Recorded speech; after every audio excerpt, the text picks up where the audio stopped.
Okay, so this is the STI 6400 with all the optional delays and things like that. So you can set the timing. You can also set on how long you want it to, when you want it to restore. If you want it to go off for a minute, 30 seconds. We've put the emergency sign on there.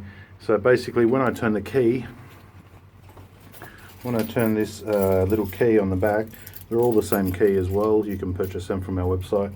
When you turn this key, it enables the basic screamer of it.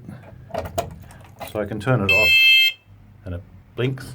I can go in, I can go out, nothing's going to happen. Now I've set this to go for probably about 3 or 30 seconds after it. So I'm going to turn this on, go outside. Well, actually I'll turn it on and I'll show you what happens if you open the door now.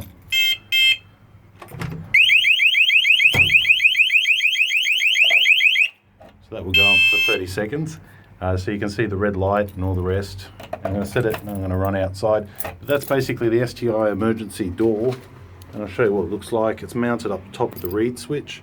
It's 9-volt battery. This sign is an optional extra. And that's what it is. So it's a good little unit. Thanks for watching.